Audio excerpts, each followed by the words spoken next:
नमस्कार दोस्तों, आप सभी को हमारे यूट्यूब चैनल में हार्दिक स्वागत है। दोस्तों, सीआईएसएफ की तरफ से एक नई वैकेंसी आने वाली है, जो कि टोटल 1161 पदों पर ये वैकेंसी आएगी और इसका शार्ट नोटिफिकेशन आ गया है और इसका पूरा फुल नोटिफिकेशन अभी नहीं आया है। और ये कौन सी पोस्ट पर हैं, कितने टोटल पोस्ट हैं, किस किस कैटेगरी में पोस्ट हैं और इसका एप्लीकेशन फॉर्म कब से भरे जाएंगे, एलिजिबिलिटी क्या होती है और इसमें पीईटी पीएसटी एग्ज़ाम कैसे होता है, इन संपूर्ण जानकारी हम आपको इस पूरे वीडियो में बताने वाले हैं। तो आप लोग वीडियो को अंत तक ज़रूर देखिएगा, वीडियो को लाइक कर दीजिएगा।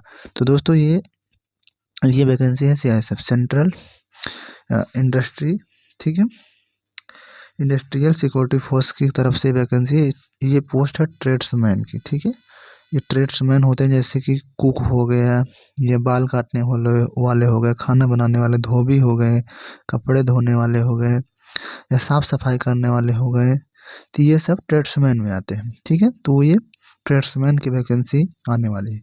तो हम आपको पूरा नोटिफिकेशन दिखाते हैं, एक पूरा झलक, फिर आपको योग्यता वगैरह बताते हैं उसमें। तो ये देख लीजिए नोटिफिकेशन, ये नोटिफिकेशन आया है सेंट्रल इंडस्ट्रियल सिक्योरिटी फोर्स की तरफ से नोटिस, और ये ऑफिशियल नोटिस है। आप जाकर वेबसाइट पर चेक कर सकते हैं, ये कोई फर्जी वगैरह नहीं है, बिल्कुल ऑथेंटिक है, सही भी है। और इसमें मेल और फीमेल दोनों लोग भर सकते हैं, ठीक है। फीमेल और मेल का दोनों अलग अलग वैकेंसी, अलग अलग सीटें आती हैं, ठीक है। तो इसको मैं बता दूँ, ये ट्रेड्समैन की वैकेंसी है और इसका अप्लीकेशन स्टार्ट कब होगा? 5 मार्च से, ठीक है। 5 मार्च से स्टार्ट होगा और इसका लास्ट डेट कब होगा? 3 अप्रैल, ठीक है। 3 अप्रैल का ये लास्ट डेट होगा। यहाँ पर देख सकते हैं क्लोजिंग डेट 3 अप्रैल को, ये लास्ट 23:59 पर हो जाएगा, रात के 12 बजे। तो 5 मार्च को ये आप लोग ऑनलाइन इसका स्टार्ट हो जाएगा और ऑनलाइन एप्लीकेशन फीस जो है ये आपको 100 रुपये लगने वाला है, केवल जनरल और ओबीसी के लिए। बाकी सभी के लिए ये फ्री ऑफ कॉस्ट है, 1 भी रुपये लगने वाला नहीं है। तो आप लोग फॉर्म को भर सकते हैं और ये पे लेवल 3 का है। वैकेंसी अच्छी वैकेंसी है, जो कांस्टेबल जीडी वगैरह का है, सेम पे लेवल ग्रेड पे वही होता है इसमें भी।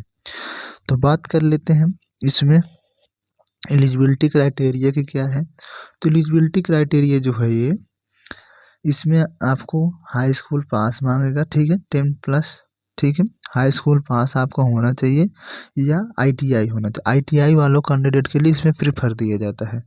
जैसे सेम ट्रेड से यदि आप आईटीआई किए हैं तो उनको प्रेफरेंस दिया जाता है, उनको पहले वरीयता दिया जाता है कि वो पहले जैसे पहले सबसे पहले इसमें प्रक्रिया क्या होगी? एप्लीकेशन ऑनलाइन फॉर्म भरें, फिर उसके बाद एडमिट कार्ड आएगा आपको, ठीक है। तो इसमें आपको सबसे पहले पीईटी कराया जाएगा, फिजिकल इफिशियंसी टेस्ट होता है। फिजिकल इफिशियंसी टेस्ट क्या होता है? जिसमें आपको चेस्ट वगैरह हो गया, हाइट वगैरह हो गया, वेट हो गया, ये 3 चीज़ें होती हैं। फिर पीईटी होता है, फिजिकल स्टैंडर्ड टेस्ट होता है जिसमें आप लोग को दौड़ वगैरह कराया जाता है। फिर डॉक्यूमेंटेशन उसी के साथ ही हो जाता है, पीएचटी के साथ ही। फिर उसके बाद आपका ट्रेड टेस्ट होगा, जिस ट्रेड में आप फॉर्म भरे रहेंगे वो ट्रेड टेस्ट होगा यहाँ पर। फिर उसके बाद आपका लास्ट में रिटन एग्ज़ाम भी होता है, ठीक है। तो यदि आप इतने दौर से गुजर जाएंगे, PET PHT documentation trade test ये सब पास करके फिर लास्ट रिटन एग्ज़ाम, तो रिटन एग्ज़ाम आप समझ सकते हैं बिल्कुल ईजी एग्ज़ाम होता है।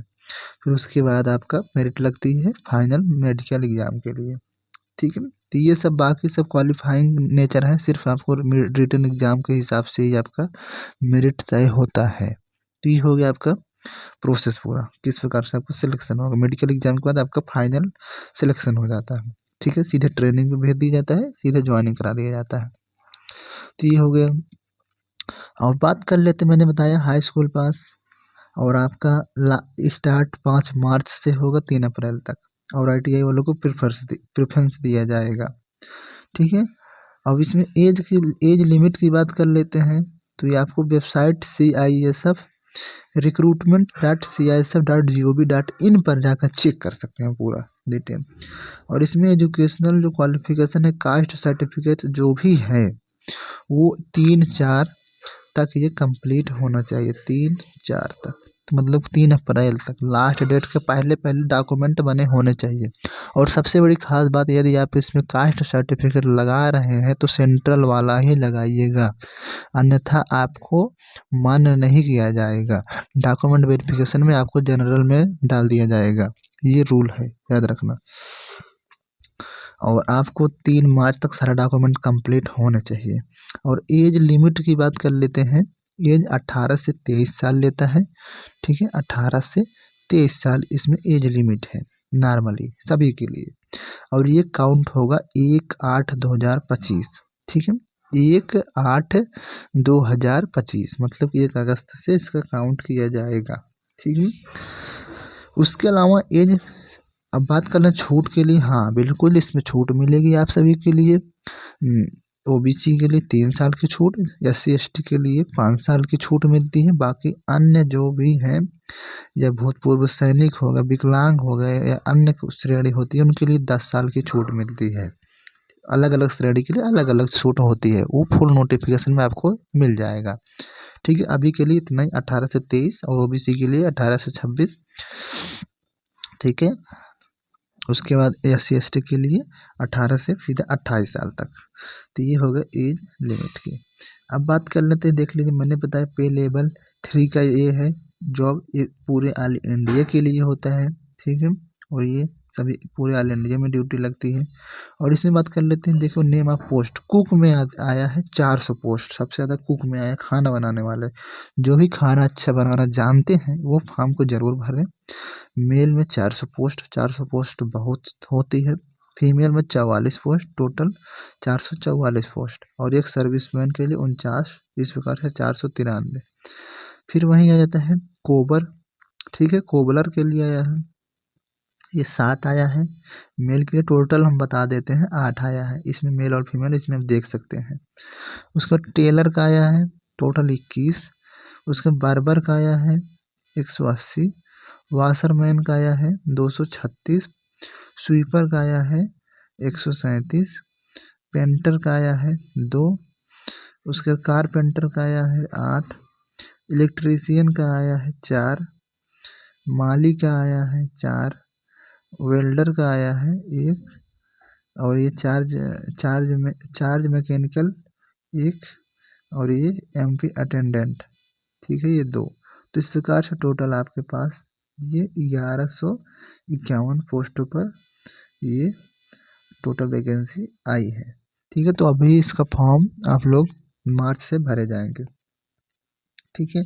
और हम बता देते हैं आपको इसमें जो फिजिकल वगैरह है उसमें क्या किया जाता है, मैं आपको बता दूं। फिजिकल में सबसे पहले आपको देख लीजिएगा चेस्ट होना चाहिए 80 से 85, ठीक है। ST के लिए छूट रहती है, उनके लिए कम ही रहता है, उनके लिए रिलैक्सेशन है। और उसके अलावा लंबाई जो है 170 सेंटीमीटर मेल के लिए, फीमेल के लिए 157 सेंटीमीटर, ये हो गया, मैंने बता दिया। उसके अलावा आपको रनिंग कराई जाएगी। रनिंग कितनी होगी, 1600 मीटर, मतलब 1.6 किलोमीटर आपको 6.5 मिनट में, ठीक है। ये मेल के लिए हो गया। फीमेल के लिए 800 मीटर और उसके बाद ये 4 मिनट में। तो ये हो गया, आपको फीमेल के लिए रनिंग कराया जाएगा। फीमेल के लिए चेस्ट का कोई मेजरमेंट नहीं किया जाता है, सिर्फ ओनली उनका रनिंग होता है, हाइट होता है। उसके अलावा मेडिकल में आपको वेट होता है, वेट आपके हाइट के हिसाब से एक चार्ट होता है, रूल जो होता है उस चार्ट में आपका हाइट और एज के हिसाब से आपका उतना मिनिमम और इतना मैक्सिमम वेट होना चाहिए, वो आपको स्टैंडर्ड मेडिकल में चेकअप होता है। उसके पहले आपको नहीं इतना ध्यान दिया जाता है। यदि आप उस स्टैंडर्ड के अंदर आते हैं तभी ठीक है, उसके यदि बाहर आते हैं, ऐसे कम है या उससे ज़्यादा है, तब आपको बाहर कर दिया जाएगा, इस बात का ध्यान रखना है। तो ये मैंने सब कुछ बता दिया।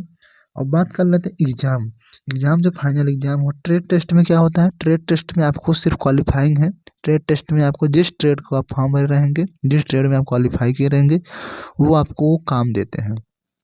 वहाँ पूरा खाना बनाने के लिए नहीं देते हैं, क्योंकि वहाँ इतने बच्चे होते हैं तो आपको पूरा खाना नहीं बनाना, छोटा छोटा सा कुछ नाश्ता वगैरह बनवाने के लिए बोल देते हैं कि आप कितने, और आपका वो काम करने का तरीका देखते हैं, किस तरीके से आप करते हैं, वो समझ जाते हैं कि बच्चा ये काम करने लायक है कि नहीं है। साफ सफाई देखते हैं और आपका स्टेप बाय स्टेप देखते हैं किस तरीके से आप कार्य को कर रहे हैं, ये सब ट्रेड टेस्ट में देखते हैं। ठीक, आपको ज़्यादा से ज़्यादा 10 से 15 मिनट समय दिया जाता है ट्रेड टेस्ट में। ट्रेड टेस्ट में एक साथ 4-5 बच्चों को काम में लगाया जाता है। आपको किचन में भेज दिया जाएगा, सामान दे दिया जाता है, देखते रहते हैं अधिकारी लोग, और आप सफाई करने के लिए सामान, और ट्रेड टेस्ट में आपसे मतलब कि एक वाइवा तरीक़े से भी पूछते हैं। सामान रख दिया जाएगा, उसमें सामान से पूछते हैं ये क्या है, इसका यूज क्या है, ये सब पूछते हैं ट्रेड टेस्ट में। तो ये हो गया। अब बात कर लें रिटन एग्ज़ाम की। एग्ज़ाम में आपको 4 सेशन आएंगे, टोटल 100 क्वेश्चन रहेंगे। ठीक है, 90 मिनट रहेगा। ठीक है, इसमें आएगा सबसे पहले मैथ, रीजनिंग, जीके, फिर उसके बाद हिंदी या इंग्लिश। ठीक है, ये 25-25 सारे क्वेश्चन रहेंगे, 25-25। उसके बाद आपके टोटल 25 मार्क के भी रहेंगे। टोटल इस प्रकार से 100 क्वेश्चन 100 मार्क के रहेंगे। 1/4 इसमें माइनस मार्किंग नहीं रहता है। ठीक है, तो इस प्रकार से रहता है। अभी नोटिफिकेशन में दे दिया जाएगा, हो सकता है, नहीं तो नहीं रहता है। तो ये हो गया आपका पूरा एग्जाम पैटर्न, जो कि बिल्कुल इजी लेवल आता है, हाई स्कूल लेवल, जो कि जीडी लेवल है उससे भी लेवल कम आता है।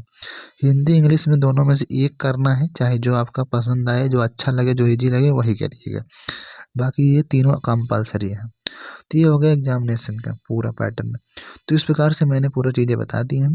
अब यदि आप लोग फॉर्म भरना चाहते हैं, जो भी इसके अंडर में आते हैं, वो फॉर्म को ज़रूर भरिएगा। और दूसरी चीज़, यदि आपके पास कोई एक्सपीरियंस सर्टिफिकेट है उसको ज़रूर लगाइएगा। जैसे आप ITI किए हैं तो ITI इसका सर्ट, इस सभी ट्रेड से ITI होता है, कुक से होगा, ट्रेलर, ये सब ITI इसका ट्रेड है। यदि आप ITI किए हैं तो उसको ज़रूर लगाइएगा। और दूसरी चीज़, सर्टिफिकेट जैसे बनता है, कहीं आप कहीं संस्था में आप कुक का कार्य किए हैं, किसी होटल में, बड़े होटल में, वहाँ से सर्टिफिकेट आप बनवा सकते हैं, उसको भी लगा सकते हैं। ठीक है, तो इस प्रकार से मैंने पूरा नोटिफिकेशन बता दिया है। तो आप लोग फॉर्म को भरिएगा। अभी जब पूरा नोटिफिकेशन आएगा मैं आपको इन्फॉर्म ज़रूर कर दूंगा। और इस फॉर्म को कैसे भरेंगे, स्टेप बाय स्टेप आपको हम इस चैनल के माध्यम से आपको जानकारी ज़रूर देंगे। तो आप चैनल पर नए हो तो चैनल को सब्सक्राइब ज़रूर कर लीजिएगा। आपको कोई हेल्प या सहायता चाहिए, आप कमेंट बॉक्स में कमेंट कर सकते हैं। कोई डाउट हो कमेंट बॉक्स में कमेंट कर सकते हैं, या आप हमारे ईमेल से हमसे कांटेक्ट कर सकते हैं। ठीक है दोस्तों। तो आप लोग उसके अलावा आपके पास यदि डॉक्यूमेंट नहीं अभी बना है तो आप लोग ज़रूर बनवा लीजिएगा, क्योंकि इसमें सेंट्रल वाला ही डॉक्यूमेंट लगेगा। ठीक है, सेंट्रल कास्ट सर्टिफिकेट। तो दोस्तों मिलते हैं नए वीडियो में कोई नई खबर के साथ, तब तक के लिए धन्यवाद।